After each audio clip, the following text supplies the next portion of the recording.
ഇത് സ്പെഷ്യൽ അറിയോ? നല്ല അടിപൊളി കൂന്തൽ ബിരിയാണി.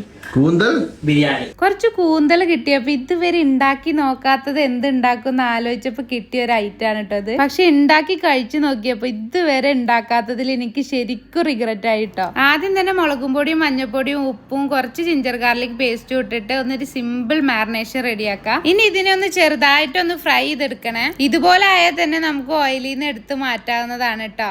ഇനി ആ സെയിം ഓയിലോട്ട് കട്ട് ചെയ്തിട്ടുള്ള ഉള്ളി ആഡ് ചെയ്ത് കൊടുത്തിട്ട് ഇത് നല്ലോണം ഒന്ന് വഴറ്റിയെടുക്കണേ. ഉള്ളി ഒന്ന് വഴണ്ടി വന്നതിന് ശേഷം അതിലോട്ട് ആവശ്യത്തിനുള്ള ഉപ്പും ജിഞ്ചർ ഗാർലിക് പേസ്റ്റും ഇട്ട് ഒന്ന് ഇളക്കിയെടുത്തതിന് ശേഷം നമ്മൾ കട്ട് ചെയ്തിട്ടുള്ള തക്കാളിയാണ് ആഡ് ചെയ്ത് കൊടുക്കുന്നത് കേട്ടോ. തക്കാളി ഈ ഒരു പരിവായാൽ നമ്മൾ പച്ചമുളക് ചതച്ചത് ആഡ് ചെയ്ത് കൊടുക്കണം. ഞാൻ പച്ചമുളക് അരിഞ്ഞിട്ടിട്ടുണ്ട്, മടിയാണ്. ഇനി നേരത്തെ ഫ്രൈ ചെയ്ത് വെച്ചിട്ടുള്ള കൂന്തലും കൂടി ഇതിലോട്ടൊന്ന് ആഡ് ചെയ്ത് കൊടുക്കണേ. നല്ലൊന്ന് മിക്സ് ആക്കിയതിന് ശേഷം കുറച്ച് ഗരം മസാലയും കൂടി ആഡ് ചെയ്ത് കൊടുക്കുന്നുണ്ട്. ഇനി അടച്ചു വെച്ചിട്ട് ഈ മസാലയിലിട്ട് ഈ കൂന്തലിനെ കുക്ക് ചെയ്തെടുക്കണം കേട്ടോ. കുക്കായിട്ട് വന്നിട്ടുള്ള ഈ മസാലയിലോട്ട് നമ്മൾ മല്ലിയിൽ ആഡ് ചെയ്ത് കൊടുക്കുന്നുണ്ട്. അതിന്റെ മുകളിലോട്ട് ഓൾറെഡി കുക്ക് ചെയ്ത് വെച്ചിട്ടുള്ള നെയ്ച്ചോറാണ് ആഡ് ചെയ്ത് കൊടുക്കുന്നത്. അതിന്റെ മുകളിലായിട്ട് കുറച്ച് ഗരം മസാലയും പെപ്പർ പൗഡറും മല്ലിയിലയും അണ്ടിപ്പരിപ്പ് മുന്തിരിയൊക്കെ അങ്ങനെയുള്ള അല്ലറ ചില്ലറ സാധനങ്ങളൊക്കെ ആഡ് ചെയ്ത് കൊടുത്തിട്ട് ഒന്ന് ദം ചെയ്തെടുക്കണം. ഒരു 5 മിനിറ്റ് ലോ ഫ്ലെയിമിൽ ഇട്ടിട്ട് ഒരു 15 മിനിറ്റ് കഴിഞ്ഞ് തുറന്നു നോക്കിയാൽ നമ്മൾ അടിപൊളി കൂന്തൽ ബിരിയാണി റെഡി ആയിട്ടുണ്ട് കേട്ടോ. ഇതെന്തേ നേരത്തെ ഉണ്ടാക്കിയില്ല എന്നുള്ള റിഗ്രറ്റിലാണ് കേട്ടോ ഞാന്. അപ്പൊ കൂന്തൽ ഇഷ്ടമുള്ളവർ ഇത് എന്തായാലും ഉണ്ടാക്കി നോക്കിക്കോളിട്ടോ. അത് കൊള്ളാടോ ശരിക്കും. അപ്പൊ കൂടുതൽ റെസിപ്പീസിന് നമ്മളെ പേജ് ഒന്ന് ഫോളോ ചെയ്ത് വെച്ചോളി.